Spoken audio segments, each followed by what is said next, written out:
I looked at the number of religions, and I looked at quite a few, and I realized the one that's closest to reality is Christianity. I was an atheist, and people asked me how I became a Christian. I just studied science, read it, so I have 9 degrees. I just kept on going. And as you study science, you realize there has to be a designer. I taught anatomy at the medical school. It just was amazing. The biochemical system, that was my major for my master's degree, was biochemistry. It's amazing the complexity of this system, how well it works. When you study medicine, you realize there's so much that can go wrong. And yet it doesn't, because there's so many safe systems that prevent it from going wrong. Just like how you design elevators. You might not know, but when I taught engineering too. And when you talk about engineering, how do they know how to build an elevator? Well, they get as many people as they can, they pack it into the elevator, they weigh it, and they find it weighs 8,000 pounds, and they multiply that by 3 or 5. That's the safety factor. And so if they find it holds, I don't know, 10,000 pounds, then they build it so it withstands 30,000 pounds. Well, that's the same way your body is. It's designed to receive more stress than you're likely going to give it. They did a study in Denmark, and they compared those with tonsillectomies with those who didn't, and they found a huge difference. That those with tonsillectomies had all kinds of more problems. And I have a whole book coming out called Science is the Doorway to Theism. And I have 50-some cases of scientists who are atheists who became theists by studying science. How can you not believe in a God when you study science? I mean, it's all around us. And that was important for me, and that's why I wrote that book. Because science is the doorway to theism, but the other one is evolution is the doorway to atheism. And I have 50 cases, well-known people who claim to be active Christians and became atheists. Karl Marx is one. Stalin is another. Hitler is another.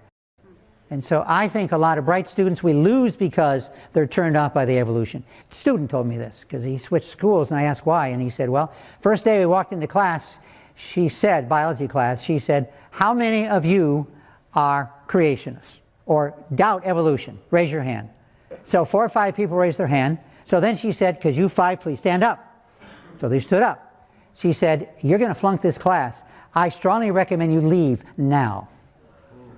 And they left. My genetics professor basically said the same thing, except he didn't say you'll flunk, he said you might flunk. So I stayed in the class and I got a B. Yeah, I was at Bowling Green State University for 7 years, and in writing I had a dozen signed notarized affidavits stating the reason I was let go was because of my religious convictions relative to this issue. They don't have a good reason to let someone go. I was the most productive faculty at Bowling Green. I had merit raises all over the place. I was making more money than most of the professors who were there longer because I was doing the work. I was publishing a textbook. I published a monograph. I Phi Delta Kappa. I had lots of articles published. I had good student ratings. I started the Friends of the Library there. I did all these good things, and yet I didn't get tenure.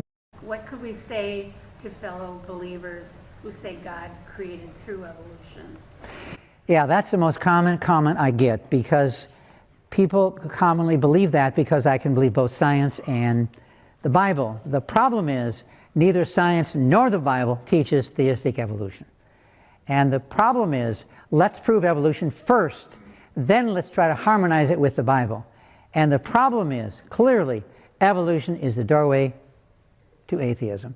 And when I was an atheist, we talked so much about evolution and not much about much else. Well, besides converting America to, atheism. But I wondered, why do we spend so much time talking about evolution? Our journal, and I wrote for the journals.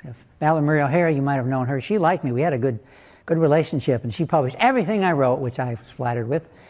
But you wonder why I wondered why we pushed evolution so much. They said because evolution is the doorway to atheism.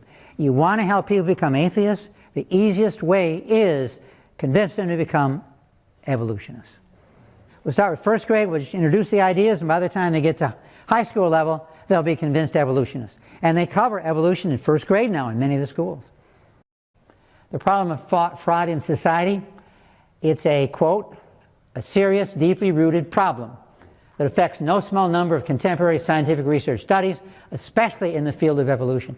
And I should add, especially in the field of medicine. Of all places where forgery should not be is in medicine. Why? I don't know if any of you have worked for medical school, but I have. And a lot of professors there, they don't get paid by the medical school. They get grants. And their salary comes from the grant. Well, if you don't get good results, your grant's not renewed. And so it's a matter of, can you feed your family? Or, hey, I will just tweak the results a little bit. So there's a strong incentive today for forgery in science. And so therefore there's an epidemic of forgery in science, and in medicine especially.